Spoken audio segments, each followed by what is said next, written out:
Hello everyone, mabuhay. So let's continue our topics on psychology. For this week or for this next module, we were talking about consciousness. Okay, so we will define what consciousness means. Tapos, madidescribe din natin dito yung sleep. Okay, so yung essence of sleep sa katawan natin, even in our mental health. So, yun yung mga mapag-uusapan natin on this. Okay, so let's have our objectives.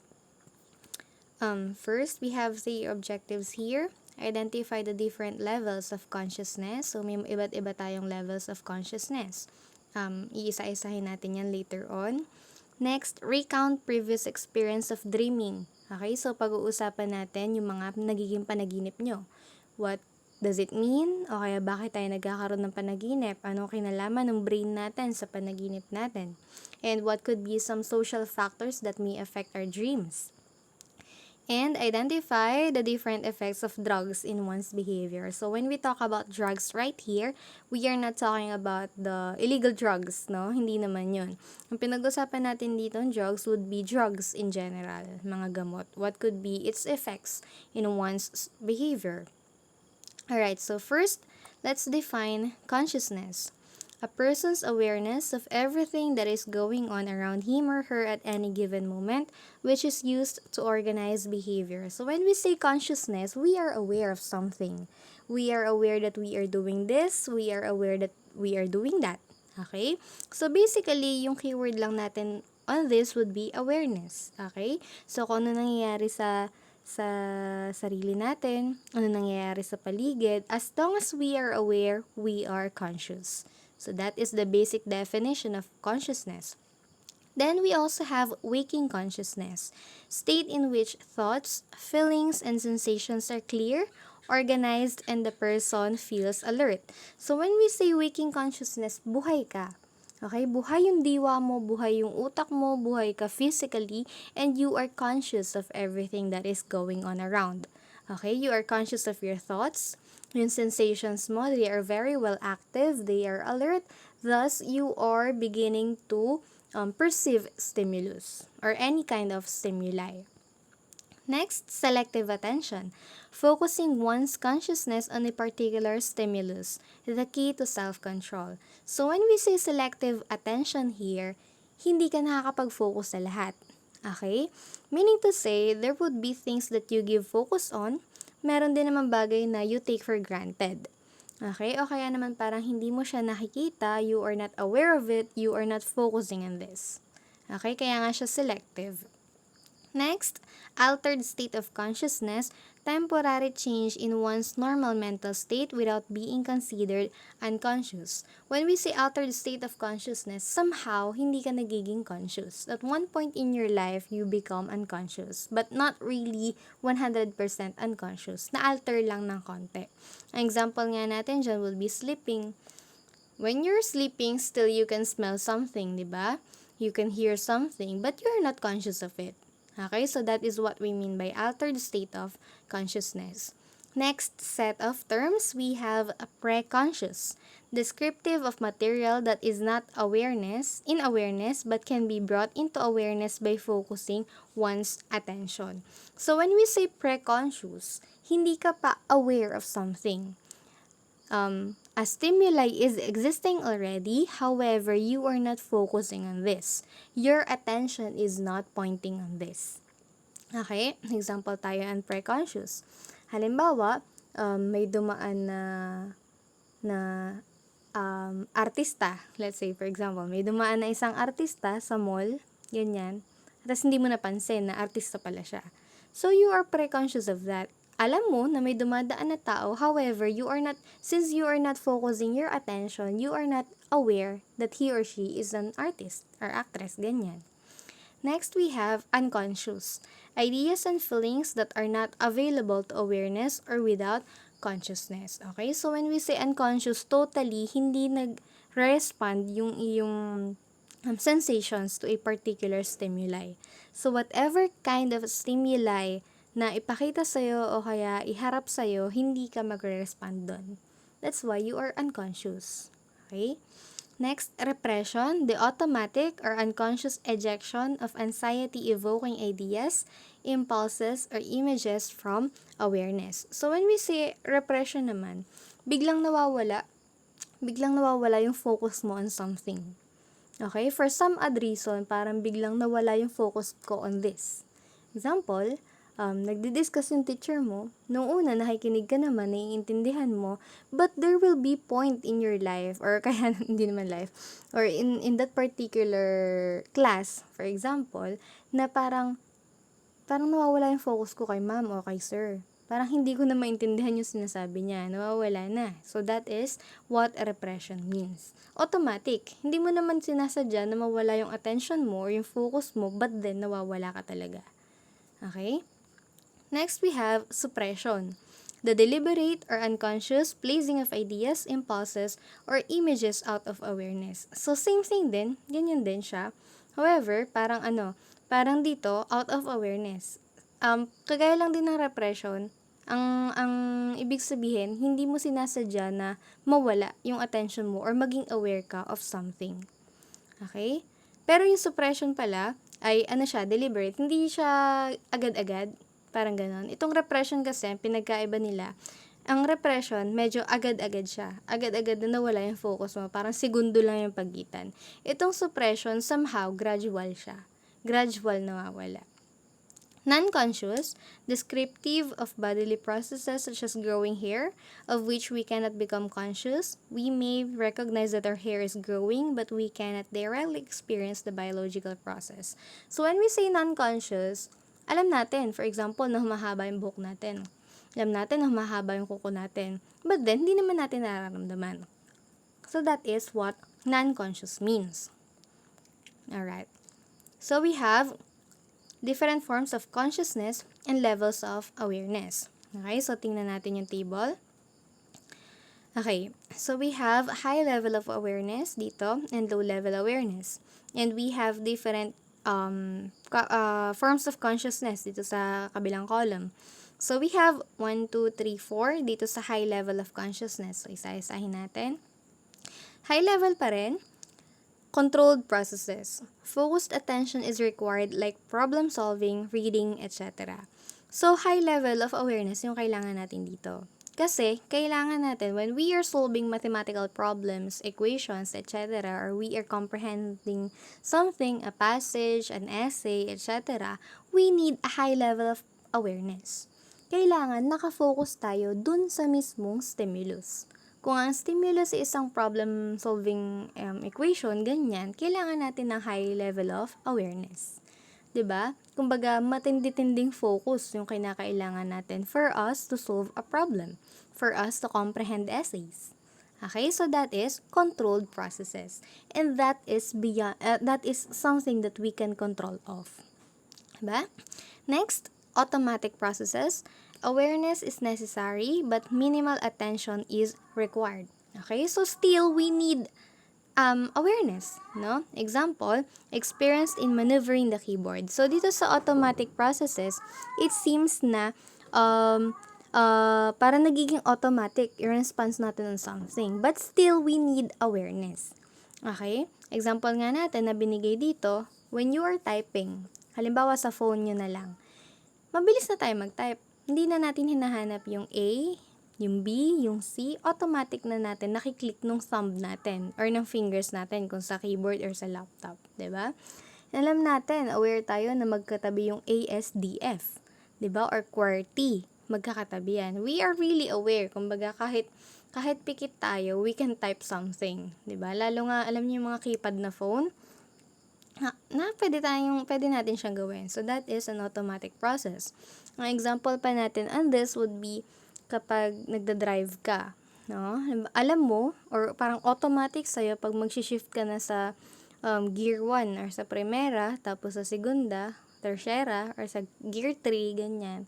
Alam ng katawan mo, parang automatic sa'yo na I should shift on this gear kasi kailangan na. So, that is an automatic process. And we still need a high level of awareness on that. Next, we have preconscious, our file cabinet. Memory is accessible to consciousness only after something calls attention to them. Example, what did you eat for breakfast? So, dito sa preconscious, parang ang tinetest dito ay yung memory natin. Okay? Isa sa mga tinetest on this would be our memory. Example nga, yan, anong kinain mo ng breakfast? Hindi mo siya agad-agad na maiisip, 'di ba? It will take a few seconds for you to recall anong kinain mo ng breakfast or anong ulam mo kagabi.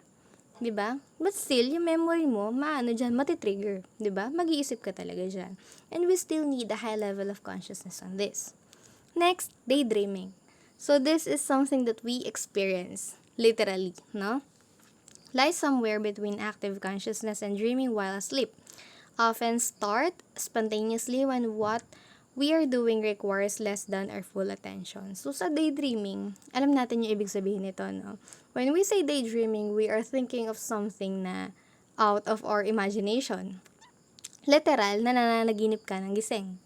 No? This really happens or often happens during classes.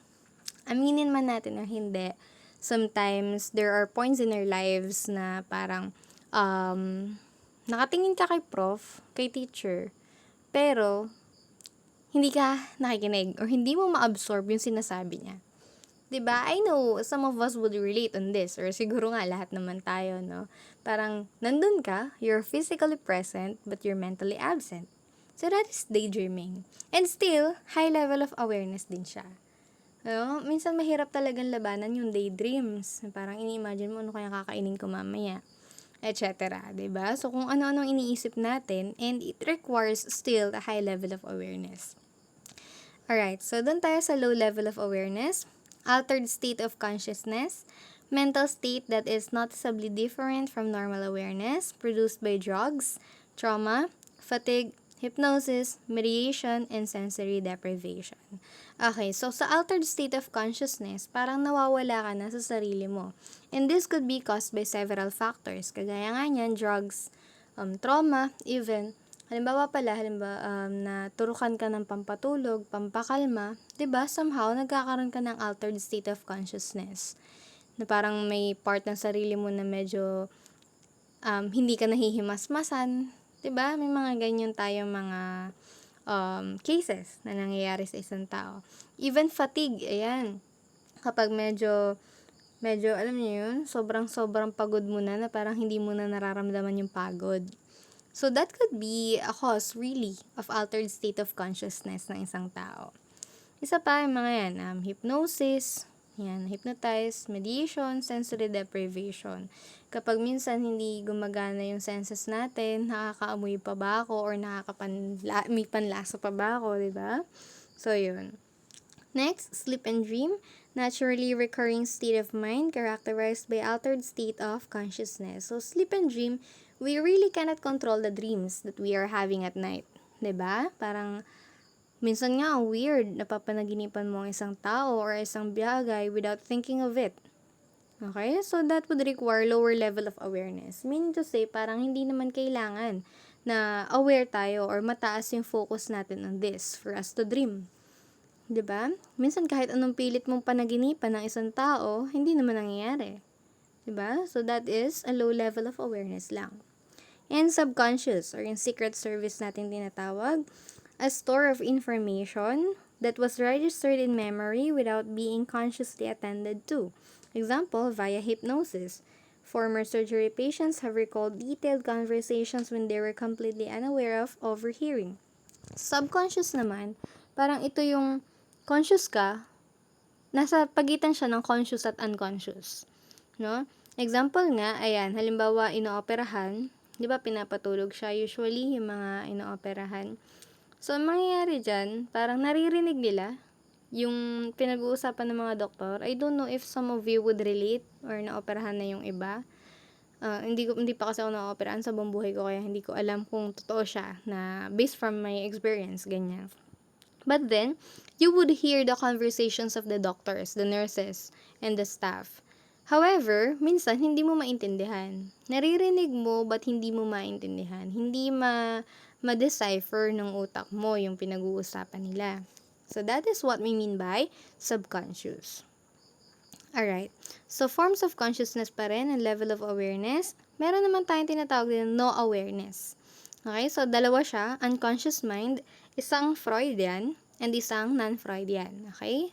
So, dun muna tayo sa Freudian. Pag sinabi natin Freudian, kay Freud, Sigmund Freud, medyo inclined siya to sexual activities, sexual aspect of one's individuality. Reservoir of unacceptable wishes, feelings, and memories, often with sexual and aggressive overtone that are too anxiety-provoking to be admitted to consciousness. So when we say unconscious mind, based on Freud, ibig sabihin, ito daw sarili natin. No? Yung sarili daw natin, meron tayong mga thoughts with regards to sexual acts. Okay? So, para minsan nagiging aggressive ang isang tao due to sexual drives. Ganun. So, yun yung mga inclination ng theorist ni Freud. And unconscious naman, kung non-Freudian, knocked down by a blow or anesthetized, as a result of injury, disease, or poison. So, when we say unconscious naman na hindi Freudian, ibig sabihin yan, parang naging unconscious lang ang isang tao due to some certain events in his life. Ayun nga, example natin. So, wala siyang inclination towards sexual aspects or matters. Then, we have, yung kay Freud, we have the ego, and superego. Yan yung medyo common, o kaya famous sa mga concepts na in-introduce ni Freud. So, when we say id, yun yung unconscious mind natin or unconscious aspect of our minds. When we say id, ito yung mga desires natin. Ano yung mga gusto natin sa buhay? Ano yung mga gusto nating mangyari? And yung ego and your superego would be your preconscious. Okay? Yung ego, ito yung sasabihin mo na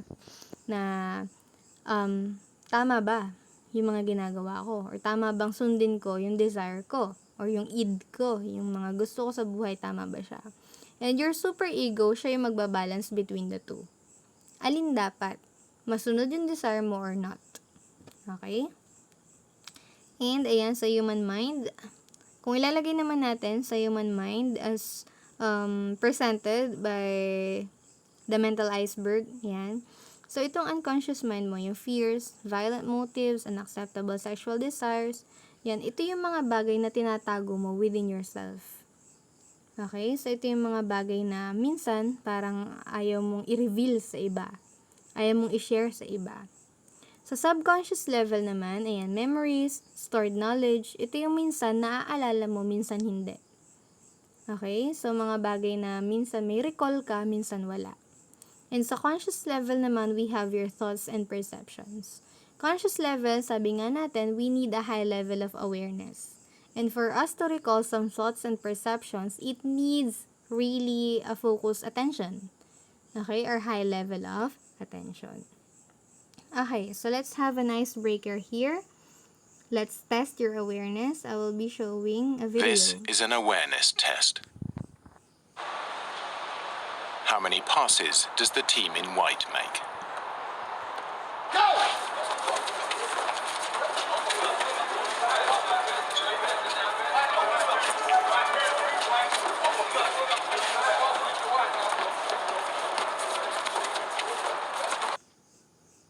The answer is 13. But did you see the moonwalking bear?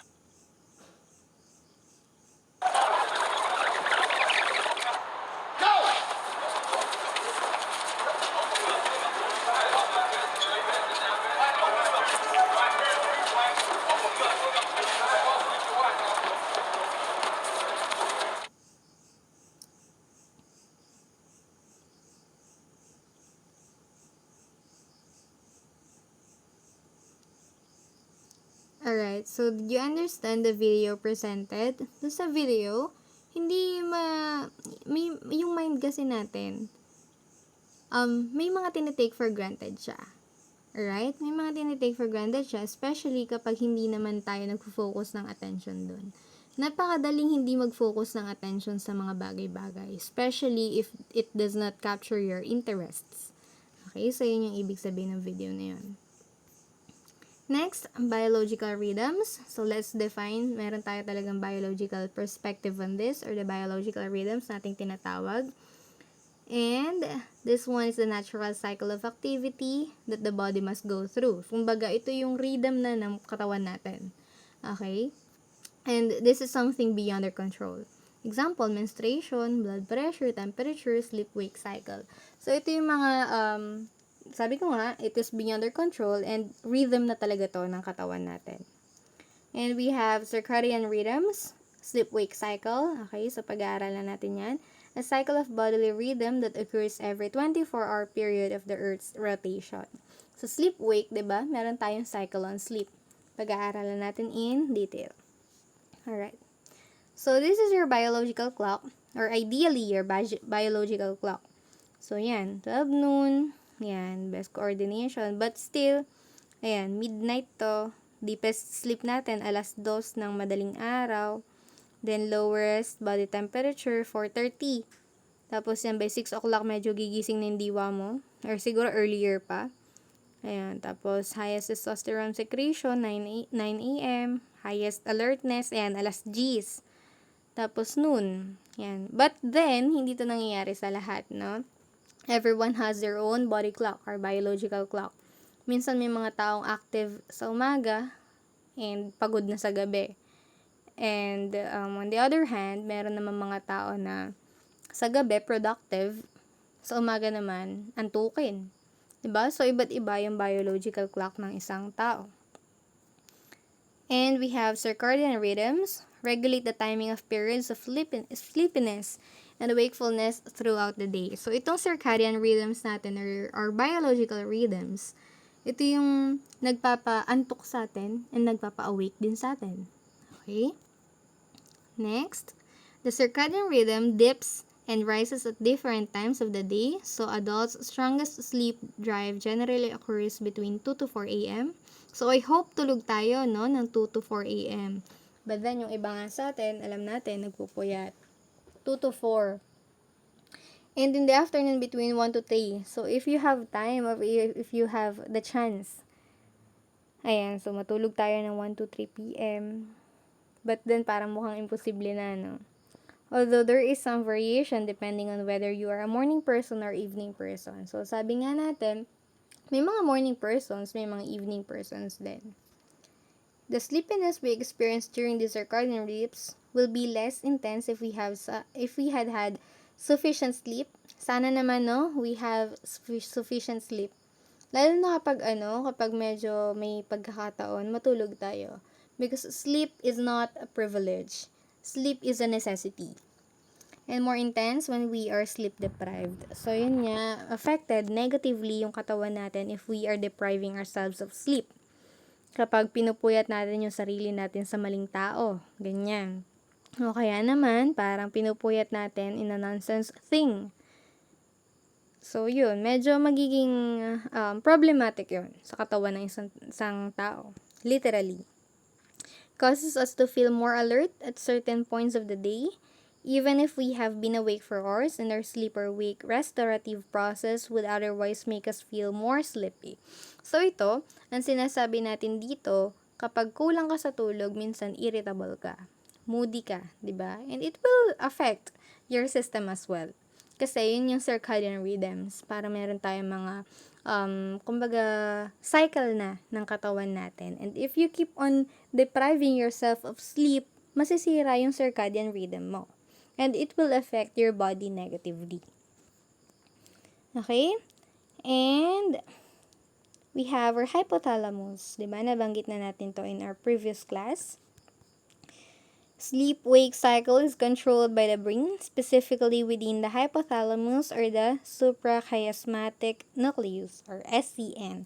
So, ang sinasabi lang naman dito, yung hypothalamus natin, it has something to do with the sleep or with the fact that we are sleeping. Okay? So, may kinalaman or malaki yung kinalaman ng hypothalamus natin on this. SCN is the internal clock that tells people when to wake up and fall asleep. So, ito yung responsible for us or to tell our body, to tell our brain first, or to tell our body that we need to sleep. We need to wake up. Parang ganon. Kumbaga, In simpler terms, ito yung nagpapaantok sa atin at ito yung nagpapagising sa atin.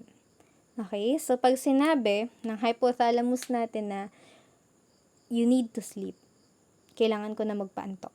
Okay? Ito yung responsible kaya inaantok tayo.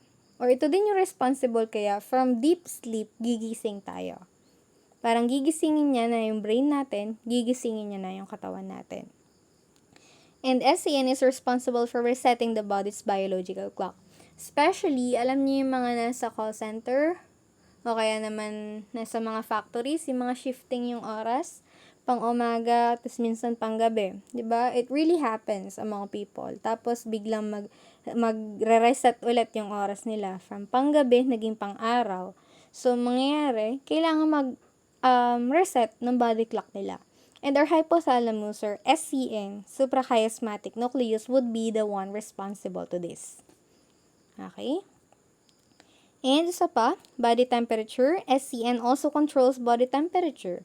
Okay? So, halimbawa, medyo mainit, kailangan mag-init ng katawan mo. Literal, no? Kailangan mag-init ng katawan mo because it's cold. O kaya naman, baliktad. Kailangan medyo lumamig yung katawan mo because it's really hot. 'Di ba? O kaya naman, kapag medyo may nararamdaman yung katawan mo, medyo iinit ka. And even for some, kapag fertile sila, for women, kapag fertile sila, medyo hot yung temperature nila compared to the normal. The higher the body temperature, the more alert people are, and the lower the temperature, the sleepier they are. Kaya nga medyo nakakaantok kapag malamig. Gusto ng katawan natin and our hypothalamus would be the one responsible to this na matulog kapag malamig. And kapag medyo mainit naman, it tends that we are becoming more alert. Okay? So that is one fact about hypothalamus.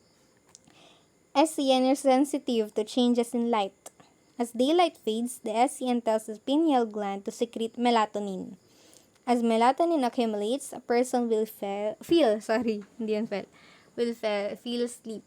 Okay, so ang SCN din natin or hypothalamus, sensitive siya sa light. Kaya nga may mga tao class na hindi makatulog na may lights. Kailangan patay lahat ng ilaw para makatulog. Kasi yung hypothalamus nila, hindi sila makapag-secrete ng melatonin, which is also responsible na neurotransmitter na responsible for us to sleep. Kailangan mag-secrete ng katawan mo ng melatonin for you to fall asleep. Okay? So, ano nangyayari? Ano nangyayari dyan? Kapag maliwanag, hindi makapag-secrete ng melatonin, thus, hindi aantukin. Okay? So, yun yung logic natin. However, may mga tao din naman, hindi naman nga natin nilalahat, may mga tao din naman na kailangan may ilaw. Ayoko nang patay yung ilaw. So, yun nga, iba din yung make-up ng biological clock nila or yung circadian rhythm na meron sila. Okay. So, isa pang role ng hypothalamus, yan melatonin, yan nga, hormone secreted by pineal gland. Sa pineal gland siya galing. And ang isang tawag natin on this ay Dracula of hormones. Tapos, it only comes out in the dark. Even if the pineal gland is switched on by the clock, it will not produce melatonin unless the person is in dimly lit environment. In addition to sunlight, artificial indoor lighting can be bright enough to prevent the release of melatonin. So, sabi nga natin, yung mga taong sobrang sensitive, na parang konting ilaw lang ay hindi makatulog. Kaya nga, isa pa palang sasabihin natin on this, ay kapag ang isang tao na nagsa-cellphone, babad sa cellphone before going to sleep, nahihirapan matulog. Kasi, yung radiation, bukod sa radiation na nakukuha natin from the cellphone, passing through our eyes to our brain, ang nangyayari, hindi makapag-secrete ng melatonin itong pineal gland. Kapag hindi siya makapag-secrete ng melatonin, lalo tayo mahihirapan matulog. Okay? So, may iba, sasabihin ng iba, ma'am, bakit ako, nagsa-cellphone ako bago matulog, inaantok pa rin ako. Maybe it is caused by some factors. Especially, halimbawa, pagod na pagod ka. Kahit mag-cellphone ka, hindi maapektuhan. Makakatulog pa rin ako at inaantok pa rin ako, parang ganun. But for some, it really happens, no? Yung hindi pag-secrete ng melatonin ng pineal gland natin, mahihirapan matulog ang isang tao kapag ganun. Okay. Next, trends and issues in psychology. So, yan. Melatonin is contained naturally in some foods. Okay? So, nasa foods na rin siya. And yan, sa US nga, ayan, mga nasa, ayan, dietary supplement siya. Contained siya dyan. And because it is not categorized as a drugs, doses may not be controlled or accurate. So, kaya nga, sinasabi natin, in the first place, iba't iba yung circadian rhythm and biological makeup ng isang tao. The biological rhythm would also be different from one to another. Diba? So, kaya iba't iba yung dosage. Then, advisable or recommendable sa isang tao. There have not been any reported cases of proven toxicity or overdose. Okay, kasi nga ano lang naman siya, neurotransmitter or ano lang parang chemicals na nire-release lang ng pineal gland. So hindi naman siya ganoon nakakatakot or hindi siya ganoon nagiging toxic sa katawan ng isang tao. For melatonin to be helpful, the correct dosage, method, and time of day it is taken must be appropriate to the sleep problem. So tama din, 'di ba? Na parang kung wala ka namang problema sa sleeping or sa pagtulog, better yet, wag ka na mag-take ng melatonin. Kasi, naturally, magpo-produce na yung katawan mo ng melatonin that you would need. Taking it at the wrong time of the day may reset your biological clock in an undesirable direction.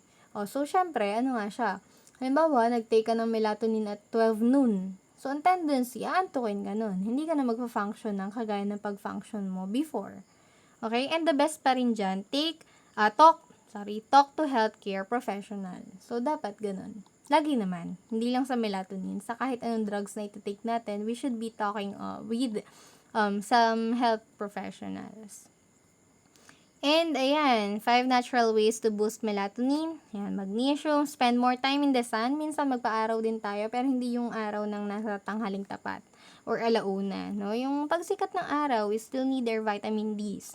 Tropical fruits, kain tayo niyan, yan, juices, and you're just checking your phone in bed. Yan, sana meron tayong time for ourselves, na parang hindi na, magdi-disconnect na tayo on our phone, on our laptops, on our gadgets. Okay? And yan, sa magnesium foods, given, mga nuts, almonds, yan, very rich in magnesium yung mga yan. So, we need that. Pero syempre, hindi naman lalabes. And yun nga, yung mga gulay din, okra, broccoli, basil, yan, mga yan. Very rich in magnesium that we need. And 12 foods for helping you sleep.